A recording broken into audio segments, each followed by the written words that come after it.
নমস্কাৰ ND24 চাই থকাৰ বাবে আপোনাক ধন্যবাদ। মই ৰাজদীপ বাইলুং বৰুৱা। আজি আমি আয়ুষৰ ওপৰত কিছু কথা পাতিব খুজিছোঁ। আয়ুষ মন্ত্ৰণালয় আপোনালোকে জানে, সৰ্বানন্দ সোণোৱালে শেহতীয়াকৈ আয়ুষ মন্ত্ৰণালয়ৰ মন্ত্ৰিত্বৰ তেওঁ দায়িত্ব লভিছে। এনে এটা গুৰুত্বপূৰ্ণ দপ্তৰ, বিভিন্ন ধৰণৰ কথা বতৰা হৈ আছে শেহতীয়া দিনবোৰত, কেতবোৰ পৰিৱৰ্তন সাধনৰ যত্ন কৰা হৈছে। অতি শেহতীয়াকৈ যিহেতু এই ক্ষেত্ৰত কেতবোৰ সংস্কাৰ সাধনৰ দিশেও অগ্ৰসৰ হৈছে কেন্দ্ৰীয় চৰকাৰ, সেই বিষয়সমূহৰ সন্দৰ্ভত আমি কিছু কথা আজি পাতিব খুজিছোঁ। আমাৰ মাজত কেইবাগৰাকীও আয়ুষ মন্ত্ৰণালয়ৰ অধীনৰ কেইবাটাও বিভাগৰ শীৰ্ষ বিষয়াসকল থাকিব। আমি তেওঁলোকৰ সৈতে কথা পাতিম।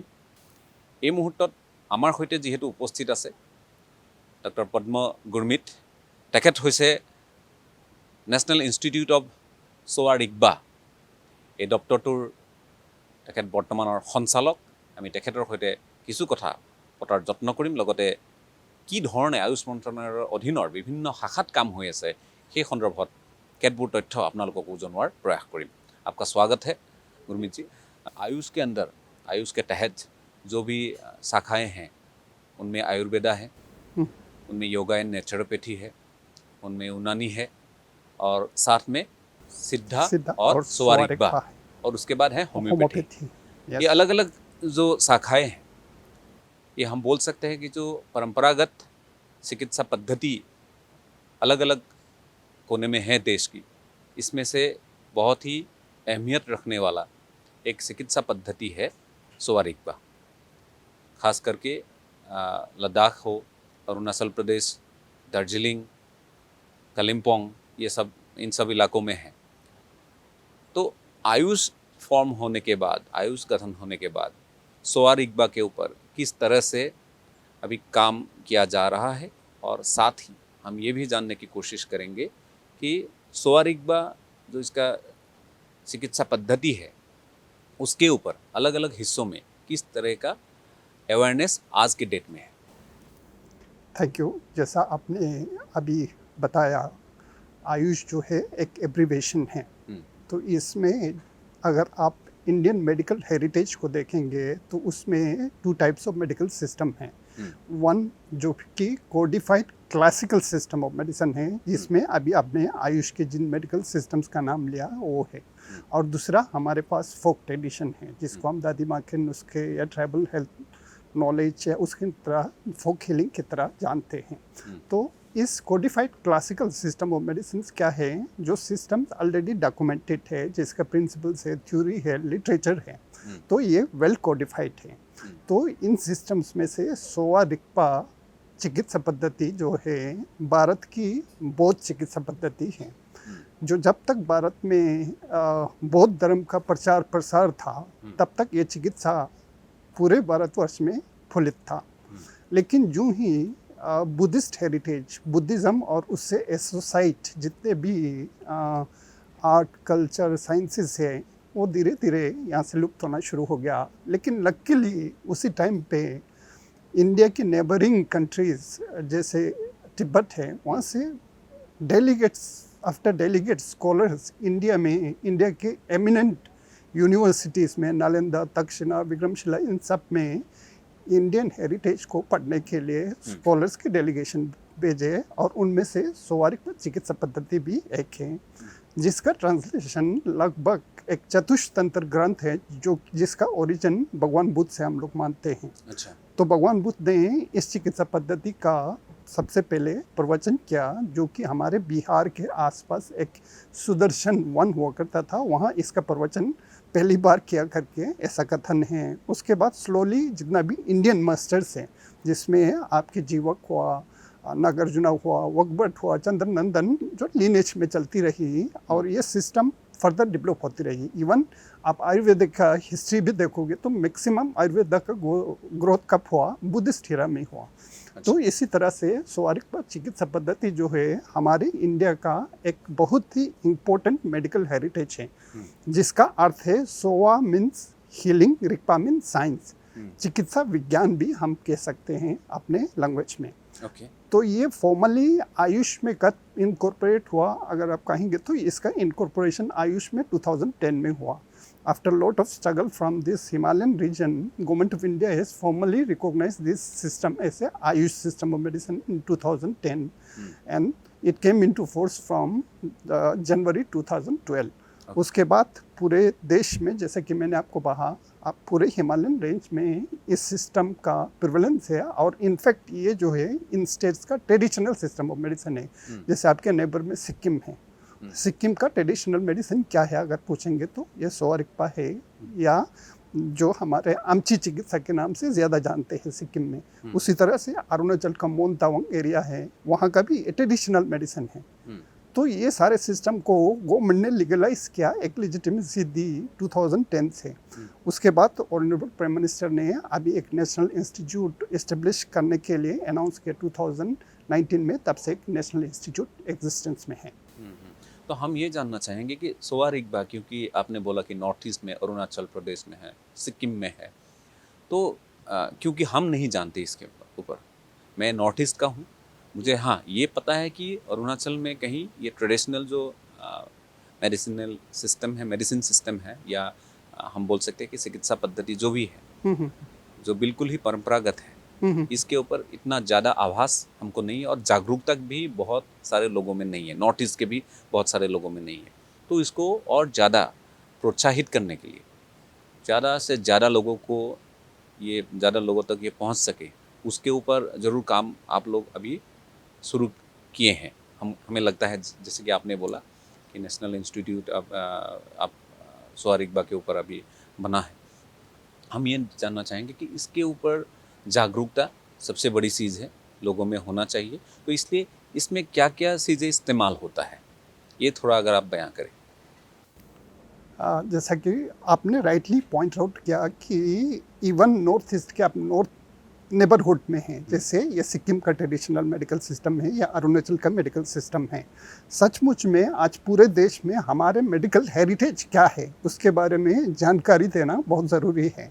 इसीलिए भारत सरकार ने इस सिस्टम चिकित्सा पद्धति को प्रिजर्व और प्रमोट करने के लिए एक नेशनल इंस्टीट्यूट डिक्लेयर किया, और आपके नेबरहुड में ही सिक्किम गवर्नमेंट को भारत सरकार की तरफ से अनुदान दी है। एक नमगल इंस्टीट्यूट ऑफ क्रिप्टोलॉजी है आपके सिक्किम में, वहाँ faculty of Sowa Rigpa already establish कर चुका है, और लगभग 3 साल से वहाँ फॉर्मल एजुकेशन चल रहा है। पहले सेटअप में अगर आप देखेंगे तो ये गुरु शिष्य परंपरा से चलता था, या हेरिडेटरी में चलता था, या फैमिली में, चलता को आता था तो उसके बाद उसके बेटे को या बेटी को सिखाते थे। लेकिन वो सिनेरियो चेंज हुआ। अभी गवर्नमेंट ने फॉर्मली इसको बाकी सिस्टम ऑफ मेडिसिन की तरह 6 साल का कोर्स करने के बाद भी आप फिर एक चिकित्सक बन सकते हैं, ये फिर प्रावधान वहाँ किया है। और इसको प्रिजर्व करना क्यों ज़रूरी है, प्रमोट क्यों करना क्यों ज़रूरी है, जैसे आपके सेकंड क्वेश्चन पे आता हूँ, तो इसमें बाकी क्या चीज़ें यूज़ होती हैं।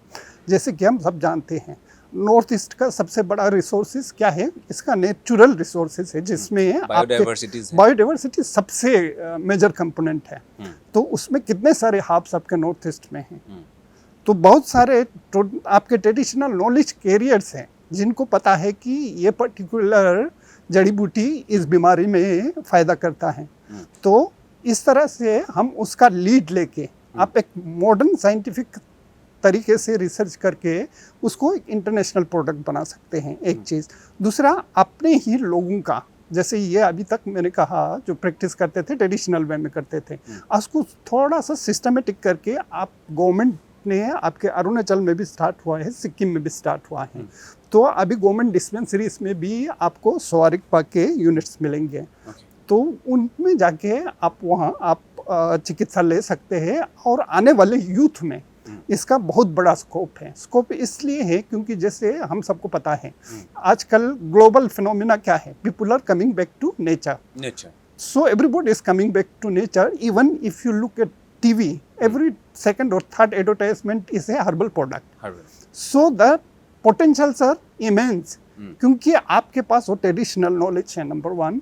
दूसरा, आपके पास रिसोर्सेस हैं, नेचुरल रिसोर्सेस हैं। अभी क्या होता है, आपके नॉर्थ ईस्ट के जितने भी जड़ी बूटियाँ हैं वो कोई और कलेक्ट करके ले जाता है, और वो अपने लेवल आपको मिलता है, ऐसे रॉ मटेरियल आपको उसका पैसा मिलता है, तो बहुत कम पैसा मिलता है। आप उसके बाद आप इसको एक मॉडर्न पैकेजिंग के साथ साइंटिफिक वैलिडेशन के बाद एक प्रोडक्ट बनाएंगे तो ये आप ग्लोबली सेल कर सकते हैं। ऐसे नॉर्थ ईस्ट के स्पेशलिस्ट, ऐसे सोआरिकपा स्पेशलिस्ट, क्योंकि आज हमारे इंडिया के पास क्या है, हमारे पास नॉलेज है।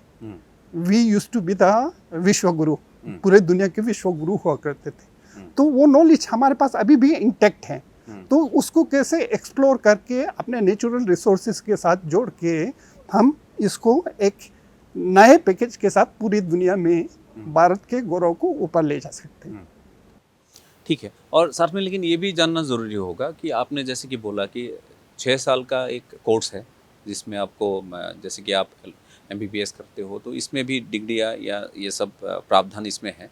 और जहाँ तक हमें मालूम है कि आपने जैसे कि बोला कि हमें अपनी पौराणिक जो तत्व हैं, जो चिकित्सा पद्धति है, उनके ऊपर बहुत ज़्यादा अहमियत देना ज़रूरी है और ये एक लिगेसी की तरह हम आगे लेके इसको जाना है।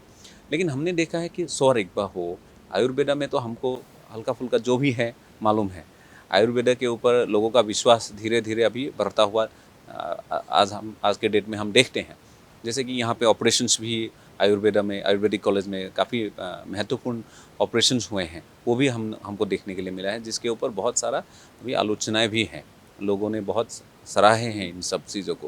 लेकिन मैं ये जानना चाहूँगा कि जैसे कि यहाँ पे अभी पूरी दुनिया में अलग अलग प्रकार की बीमारियाँ हैं, सोआरिकपा खास करके किन किन रोगों के ऊपर ज़्यादा प्रभावी है, ये थोड़ा अगर आप बताएं। आपने बिल्कुल सही क्वेश्चन पूछा। एक तो है अभी सारे सिस्टम को अपने स्ट्रेंथ के हिसाब से चलना होगा।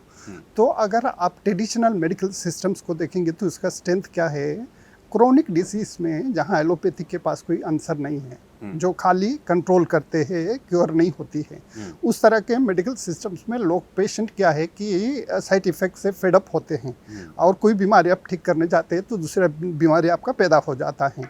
तो इसको अवॉइड करने के लिए ट्रेडिशनल मेडिकल सिस्टम्स आ पा रहा है। तो अगर आप देखेंगे सोआरिकपा की स्ट्रेंथ क्या है, तो सोआरिकपा एक्चुअली अगर देखेंगे तो ये कंप्लीट एक मेडिकल पैकेज है। जैसे आयुर्वेद की तरह हर बीमारी के लिए कोई ना कोई आपके पास समाधान है।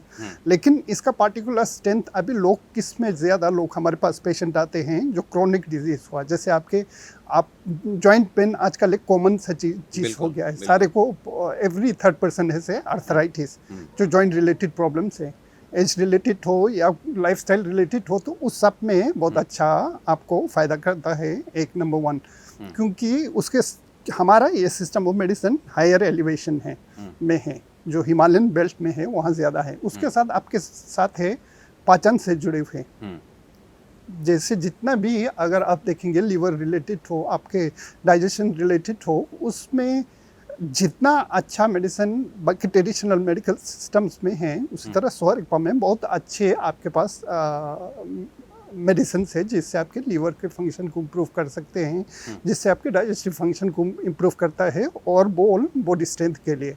उसी तरह से है आपके किडनी रिलेटेड बहुत सारे डिसऑर्डर में बहुत अच्छा है। इवन हमारे सोआरिकपा के बहुत सारे डॉक्टर्स जो धर्मशाला में रहते हैं वो कैंसर के लिए पर्टिकुलरली स्पेशलिस्ट हैं। बहुत सारे पंजाब और लोलैंड नॉर्थर्न इंडिया के लोग, बहुत सारे लोग जानते हैं कैंसर ट्रीटमेंट के लिए धर्मशाला जाते हैं। तो उसमें कैंसर में भी सक्सेस रेट अभी तक ऐसा है कि अभी तक सोआरिकपा, जैसे मैंने आपको कहा, ये यंगेस्ट सिस्टम ऑफ मेडिसिन ने जस्ट रिसेंटली ही गवर्नमेंट ने रिकॉग्नाइज किया। तो इसमें ऐसा इस तरह के डाटा नहीं है, लेकिन लोगों का फेथ बहुत ज़्यादा है और लोगों को फ़ायदा बहुत हो रहा है। अगर आप कैंसर को आप देखेंगे तो उसमें 2 चीज़ें हैं। एक तो है आपका जो क्वालिटी ऑफ लाइफ को अच्छा करना है, लॉन्गेविटी को बढ़ाना है, इसमें तो 100% सक्सेस रेट है।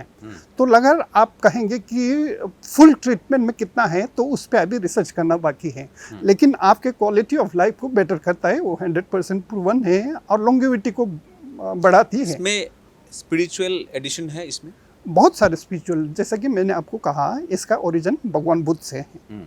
तो इसमें क्या है, हमारा ट्रेडिशनल नॉलेज में मैक्सिमम में क्या है कि स्पिरिचुअल एंगल ज़रूर जुड़ा हुआ है। आयुर्वेद और स्वारिकपा में फ़र्क क्या है आप पूछोगे ना। वैसे तो अगर फंडामेंटली देखें तो स्वारिकपा भी त्रिदोष और पांच महाभूत बेस्ड मेडिकल सिस्टम है। तत्व के ऊपर, हाँ, 5 तत्वों के ऊपर है, लेकिन इसका फिलोसफिकल कोर जो है किस में जाता है, बुद्धिज्म में जाता है। अल्टीमेट गोल हमारे ह्यूमन लाइफ में क्या है, सल्वेशन है। तो जैसे वैद्य कोई प्रैक्टिशनर्स है, उसका भी अल्टीमेट जो एम होती है वो मोक्ष तक जाने की होती है। तो इसमें फिलोसफी से हर तरह से जुड़ा हुआ है। एक तो आप बेसिक कॉन्सेप्ट हुआ, इवन मंत्रा हीलिंग है, किस तरह से मंत्रा से हीलिंग किया जा सकता है, जिसमें इंडिया का बहुत एडवांस था एक स्टेज में। मंत्र से लोग क्या क्या करते थे, उसी तरह से आपके मेडिटेशन के थ्रू हीलिंग है। इस तरह से बहुत सारे एस्पेक्ट है जो बुद्धिस्ट फिलोसफी से आती है और बुद्धिस्ट प्रैक्टिस से आती है। इसमें जैसे कि आयुर्वेदा में हमने देखे हैं कि एक आध सर्जरी भी वहाँ पे होता है, बहुत इम्पोर्टेंट सर्जरीज भी आयुर्वेदा में होता है। ऐसा कोई यहाँ पे व्यवस्था है इस चिकित्सा पद्धति में, ऐसा कुछ है या सिर्फ और सिर्फ वनस्पति और औषधि और ये तेल वगैरह में ही इसका? नहीं, जैसा कि मैंने आपको कहा, ये एक फुल फ्लेज मेडिकल सिस्टम है। तो स्वारिकपा का अगर ट्रीटमेंट देखेंगे तो इसका 4 पार्ट है। 4 पार्ट क्या है, पहले तो आपका आहार है। आहार मीन्स आप क्या खाते हैं, सबसे पहले तो उसको, वो तो मेडिसिन है। पीपल से कि अगर आप take food as a medicine, then you will not require medicine. If you take food like anything, then you will require medicine as food, you know, you have to have lot of medicine. So number 1 is स्वारिकपा treatment में क्या चाहती है, आपका आहार को सुधारेंगे। उसी तरह से दूसरा एंगल क्या है, आपके विहार, आपके लाइफस्टाइल को चेंज करेंगे। अगर आप कहोगे कि आप जो भी चाहे उटपटांग काम करोगे और उसके बाद आपको ठीक रहना है, वो पॉसिबल नहीं है। आपका विहार आपको पहले, उसके बाद उसको करेक्ट करना होगा। तो उसके बाद जाके फिर आपके थर्ड स्टेज में आती है औषध। औषध में फिर आपके हो गया कि औषधियाँ कितने तरह से मेडिसिन है। उसके बाद चौथी में जाती है, उसको शल्य कहते हैं, जिसमें आपके सर्जरीज और मसाज, एक्सेसरी थेरेपीज जितना भी है उतना सारे कुछ आती हैं। लेकिन एक धारणा भारतवर्ष में ये भी है कि सर्जरी का प्रेवलेंस इंडिया में कम हुआ ड्यू टू बुद्धिज्म, क्योंकि बुद्धिज्म अहिंसा पे बिलीव करता है। तो performing a surgery is also like kind of himsa. आप सर्जरी परफॉर्म करते हैं तो it's kind of cut, bleeding and all this things are happening. तो इस तरह से इसका डिक्लाइन हुआ, लेकिन वहाँ तक ना लेकिन वहाँ है व्यवस्था की जाती है, व्यवस्था की जाती है और सर्जरी का भी प्रोविजन है। अगर 17वीं सेंचुरी के भी हमारे पास पेंटिंग्स है जिसमें बहुत सारे इक्विपमेंट्स है, जिसका रिजेम्बलेंस आज के मॉडर्न इक्विपमेंट से आपको मिलता जुलता है। तो लेकिन उसके साथ साथ बहुत सारे हैं। उसमें एक तो रक्त मोक्षण है, आपके ब्लड लीटिंग करते, वो तो प्रैक्टिस में है, अभी बहुत प्रैक्टिस में है। उसी तरह से अग्निकर्मा है, जो आपको पार्टिकुलर पॉइंट को मोक्साभिषण भी कह सकते हैं, जलाते हैं। उसी तरह से आपका अकुपंक्चर है, गोल्डन नीडल्स के थ्रू आपको पंक्चर करके फिर उसका ट्रीटमेंट होती है। तो इस तरह से सर्जरी के बहुत सारे कंपोनेंट है, लेकिन जितना एडवांस एलोपैथी में है उतना नहीं है, लेकिन स्कोप है। एलोपैथी को भी बहुत सारे लीड दे सकता है। प्रोसीजर्स का मेंशन ऑलरेडी है, लेकिन प्रोसीजर को लेकिन प्रैक्टिशनर बहुत कम रह गए हैं जो उस तरह के सर्जरीज परफॉर्म कर सकते हैं। तो आपके पास पोटेंशियल है। आजकल मॉडर्न इनोवेशन के साथ आप ट्रेडिशनल मेडिसिन के थ्रू भी सर्जन्स को भी हेल्प कर सकते हैं। अच्छा, ठीक है। मैं आखिर में ये जानना चाहूँगा कि आपने जैसे कि बोले कि यहाँ पे काफ़ी प्रावधान हैं, करियर अपॉर्चुनिटीज़ के बारे में भी हल्का आपने बोला था, लेकिन मैं ये गंभीरता से लेते हुए करियर अपॉर्चुनिटीज़, क्योंकि आज के डेट में जो नॉर्थ ईस्टर्न स्टूडेंट्स हैं, और आपने बोले कि सिक्किम हो, अरुणाचल प्रदेश हो और असम में भी काफ़ी जनजातीय लोग हैं, मेघालय में हैं, इन सब के जो आपने बोला कि आहार विहार, इन सब चीज़ों में काफ़ी ध्यान दिया जाता है, और इसका जो डायग्नोसिस का जो प्रोसेस है, इसमें आहार विहार या अलग अलग तत्वों को ध्यान में रखा जाता है। तो ये जानने की कोशिश करेंगे, क्योंकि इतने सारे यहाँ पे स्पिरिचुअलिटी भी इन्वॉल्व है, तो बुद्धिज़्म भी यहाँ पे बहुत प्रभावी है। तो ये जानना चाहेंगे कि आने वाले दिनों में इन सबको ले, खास करके नई पीढ़ी को लेके आप लोगों का प्लानिंग क्या है, ये थोड़ा जानना चाहेंगे। ज़रूर, क्योंकि जैसा मैंने आपको पहले बोला कि ना इनको- हो, क्योंकि वो इनको शामिल करना इंटरनेशनली है, या पीपल आर इनको- कमिंग बैक टू नेचर। तो इसका मतलब आपके पास बहुत बड़ी स्कोप है। तो उसमें स्कोप किस तरह से है, एक तो आपके पास फार्मास्यूटिकल्स है, नए मेडिसिन बना के आप बेच सकते हैं, न्यूट्रास्यूटिकल्स है, आजकल सबको ऐसा खाना चाहिए जिससे एकदम उनका बॉडी इनहेंस हो, तो न्यूट्रास्यूटिकल हो गया आपके। उसी तरह से cosmeceuticals, everybody want to look beautiful, तो उसमें ट्रेडिशनल नॉलेज में बहुत सारी चीज़ें हैं, उस तरह से वैलिडेट करके आप उसको कर सकते हैं। अलग अलग सेगमेंट्स हैं मतलब। सेगमेंट्स है। तो इसके साथ ही आपका अभी जॉब अपॉर्चुनिटी की तरफ से भी देखें तो वेलनेस टूरिज्म बहुत बढ़ रहा है अभी। आपके बहुत सारे जगह में मेरे ख्याल से नॉर्थ ईस्ट में भी आपके हॉट स्प्रिंग्स वगैरह हैं, और हमारे पास ट्रेडिशनल नॉलेज बहुत अच्छा है हॉट स्प्रिंग को लेके। उसको इंटरनेशनली बहुत सारे, जापान हुआ, आपके आइसलैंड में हॉट स्प्रिंग थेरेपी के लिए बहुत सारे टूरिस्ट जाते हैं, उनको क्यों नहीं बुलाएं। उसी तरह से हिमालय स्पिरिचुअलिटी के लिए जाना जाता है और जड़ी बूटियों के लिए जाना जाता है। तो आप वेलनेस पैकेजेस बना सकते हैं, वेलनेस सेंटर इस्टेब्लिश कर सकते हैं जहां लोग आके आपके पास रिट्रीट में इनके लिए रहें। तो कोर्सेज होंगे, कोर्सेज तो जरूर होंगे अलग अलग। आप कोर्सेज धीरे धीरे शुरू हो रहा है, इस एंगल पे शुरू हो रहा है। पहले तो टिपिकली एक वैद्य बनाने के लिए या एक प्रैक्टिशनर बनाने के लिए ट्रेनिंग होती थी, अभी पूरा एंगल्स पे अलग स्प्लिट होके ये बाकी 6 साल का आपका कोर्स है। हम्म। किसी को अगर वैद्य बनना है, हाँ 6 साल का कोर्स है।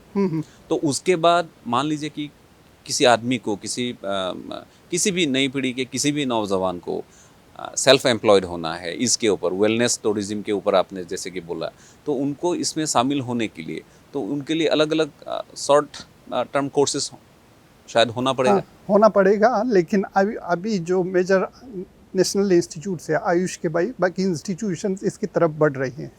उसके साथ ही दूसरे अपॉर्चुनिटीज़ क्या है, आजकल टाइम है कोलैबोरेशन के लिए। ठीक है, आप एक वेलनेस इंडस्ट्री से किसी बंदे को ले लो और स्वारिकपा या आपके आयुर्वेद के किसी डॉक्टर को ले लो, दोनों साथ बैठ के करो। ठीक है। तो कोलैबोरेशन में you can develop with new innovation. उसी तरह से टेक्नोलॉजी के साथ you have to come up. जैसे हॉट स्प्रिंग आपको मैंने एक पोटेंशियल के रूप में बताया, लेकिन हॉट स्प्रिंग में आजकल नए नए इनोवेशंस क्या हैं, टेक्निक्स क्या है, आपके जकूजी से आपके प्रेशर के थ्रू कैसे कैसे कर सकते हैं, बाकी से we have to learn.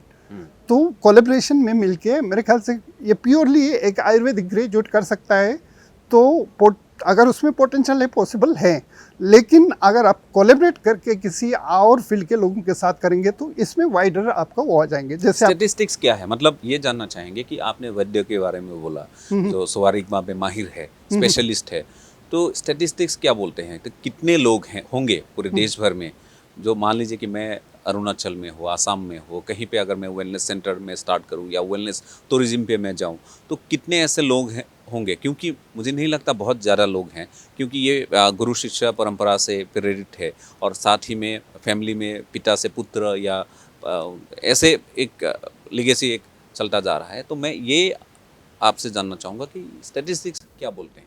Statistics इस तरह से हैं, जैसे आप सवारिकपा को पर्टिकुलरली करके देखेंगे, हिज होलिनेस के साथ बहुत सारे तिब्बतन इंडिया में एग्जाइल में आए। हाँ। एग्जाइल में आने के बाद हिज होलिनेस ने एक छोटा सा सेंटर इस्टेब्लिश किया था जिसको Tibetan medical and astro institute के नाम से।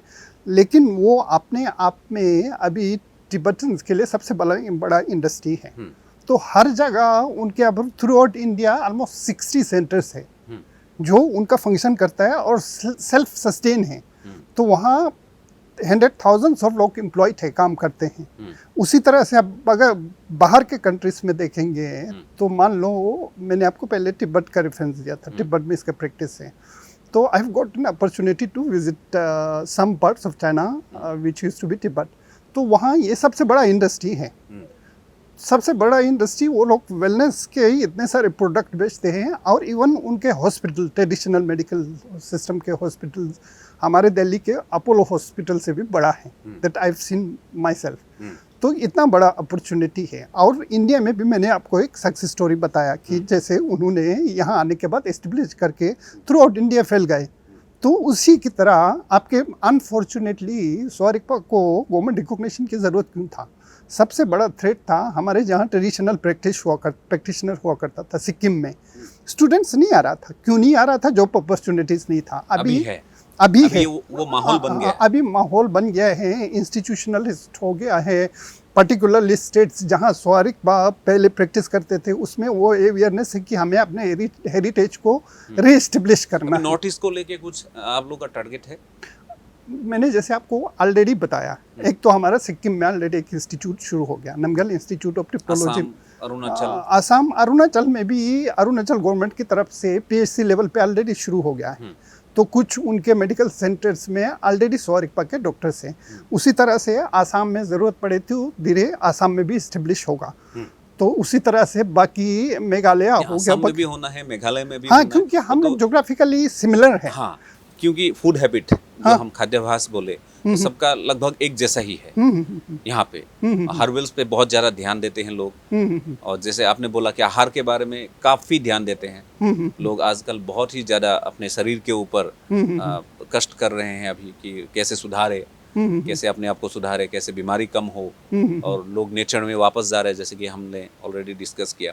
तो असम में होना है, मेघालय में होना है, या पूरे देश भर में इसको फैलाना है।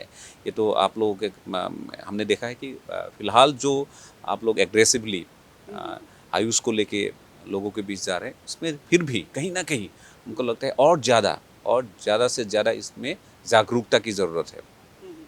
कहीं ना कहीं बहुत ज़्यादा पैमाने पे लोग, जहाँ पे आपका सक्सेस स्टोरीज आएंगे, आयुर्वेदा में हो, आपका होम्योपैथी में हो, मान लीजिए कि स्वारिकबा में हो, सिद्धा में हो, लोगों को जानना है इसके ऊपर। तो जानने के लिए लोगों के लिए क्या प्लेटफॉर्म है, क्या सुविधाएं हैं, कैसे जान सकते हैं लोग? एक तो इसमें एक बहुत बड़ी अवेयरनेस के लिए रोल है, जैसे मीडिया के लिए। मैंने कभी नहीं सोचा था मैं कि आसाम आके आपको स्वारिकपा के बारे में बताऊंगा। उसी तरह से सिक्किम जाने का अपॉर्चुनिटी मिला, वहाँ हमने लेक्चर्स दिए। अरुणाचल जाने का मौका मिला, वहाँ की सीएम वगैरह बहुत इंथुसियास्टिक है। पर्टिकुलरली अभी नॉर्थ ईस्ट में इसका एम्फसाइज और भी बढ़ गया। पहले, इससे पहले भी हमारे किरण रिजिजू जी आयुष मिनिस्टर थे, तो एम्फसाइज कर रहे थे नॉर्थ ईस्ट में इसको हम रीएस्टेब्लिश कैसे करना चाहते हैं। अभी हमारे सर्बानंद सोनोवाल जी हमारे आयुष मंत्री हैं, तो उनका तो स्पेशल एम्फसाइज है कि नॉर्थ ईस्ट में हम जितना भी हमारे मेडिकल लेगेसी है उसको रिवाइव करना है। रिवाइव करना ही नहीं है, उसको आजकल के यूथ के लिए एक जॉब अपॉर्चुनिटी की तरह डेवलप करना है। तो ये तो उनका विज़न है। तो उन विज़न पे हम जितने भी नेशनल इंस्टीट्यूट्स हैं, जितने भी बड़े बड़े हमारे आयुष के संस्थान हैं, वो सब इसी मिशन में उनके साथ लगे हुए हैं। किस तरह से हम इन सिस्टम्स को रिवाइव करेंगे और किस तरह से हम पूरे नॉर्थ ईस्ट में इसका पकड़ और भी बढ़ाएंगे।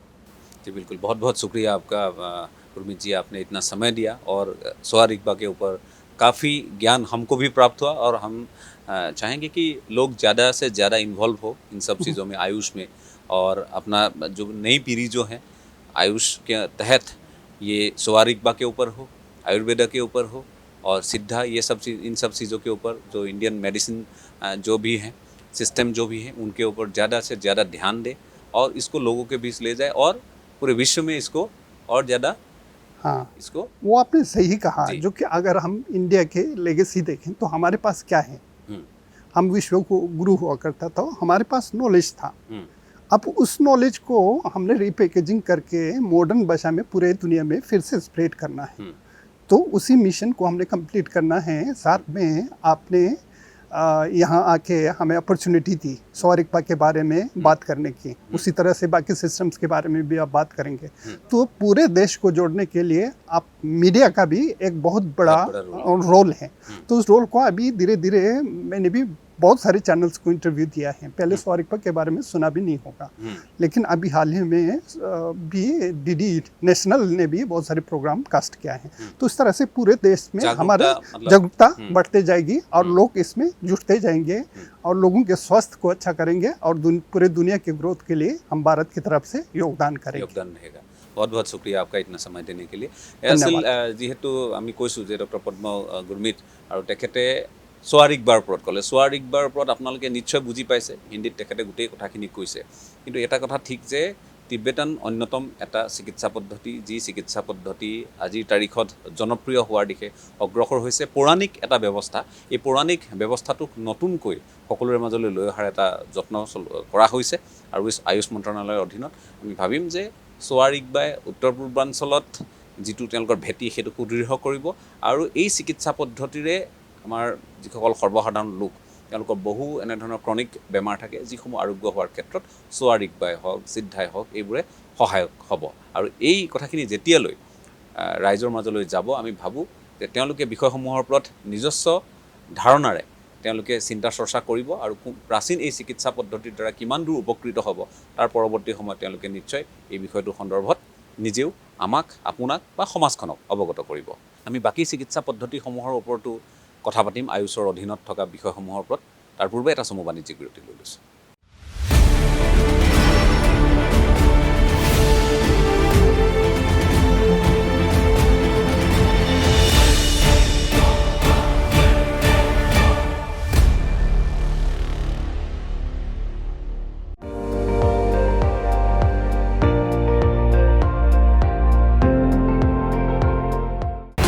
আপুনি চাই আছে ND24 সৰ্বশ্ৰেষ্ঠ নহয় সৰ্বোত্তমৰ দৌৰত